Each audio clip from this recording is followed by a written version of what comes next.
বাংলাদেশে যদি সবচেয়ে বেশি গালি খাই থাকে সেটা আমি আস্তাদ আব্দুল্লাহ খাইছি। আপনি আমার কমেন্ট সেকশনে যান, সারাদিন ধুমায় গালাগালি করতে পারি।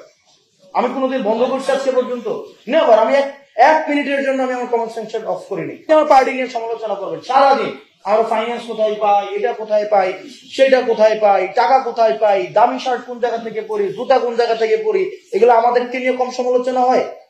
জুতা কোন জায়গায় পরি এটার আমাদের অ্যাকাউন্টেবিলিটি দিতে দিতে আমাদের বলেন, বাংলাদেশে যদি সবচেয়ে বেশি গালি খাই থাকে সেটা আমি আস্তাদ আব্দুল্লাহ খাইছি। আপনি আমার কমেন্ট সেকশনে যান, সারাদিন ধুমায় গালাগালি করতে পারি। আমি কোনোদিন বন্ধ করছি আজকে পর্যন্ত নেবার। আমি এক মিনিটের জন্য আমি আমার কমেন্ট সেকশন অফ করিনি, নেবার করি নাই। আপনি আপনার গালিটা প্রকাশ করেন। এই সহনশীলতা যদি আমাদের মধ্যে না থাকে, তাহলে আমরা যখন বলবো আমরা মত প্রকাশের স্বাধীনতা দিব, আমরা ক্ষমতায় আসলে আমরা এটা দিব, আমরা বুঝে যাই যে আপনারা কোন মত প্রকাশের স্বাধীনতা দিবেন, এটা কিন্তু আমার বোঝা হয়ে যায়।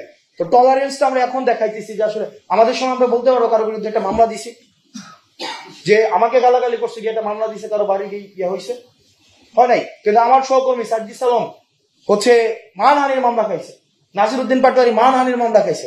আপনি যতক্ষণ পর্যন্ত আমি মুখ দিয়ে কথা বলবো আপনার কোনো রাইট নেই আপনি আমাকে আইসা হচ্ছে বাধা দিবেন। আপনিও মুখ দিয়ে আমাকে বলবেন, আমিও মুখ দিয়ে আপনার সাথে কথা বলবো। ইংল্যান্ডে কি হয়েছে? ইংল্যান্ডে কোনো কিছু লেখা বলা কোনো কিছু সেন্সর ছিল না, শুধুমাত্র দুইটা জিনিস ছাড়া, একটা হচ্ছে ব্লাসফেমাস আর একটা ছিল লাইবেলাস। যদি ধর্মীয় উস্কানির জন্য আপনি কোনো কথা বলতেন ওইটা নিষিদ্ধ ছিল, এটা দরকার নাই, সমাজে অস্থিরতা তৈরি হবে। আদারওয়াইজ আপনি যাকে নিয়ে ইচ্ছা তাকে নিয়ে কথা বলবেন, কোনো সমস্যা নেই।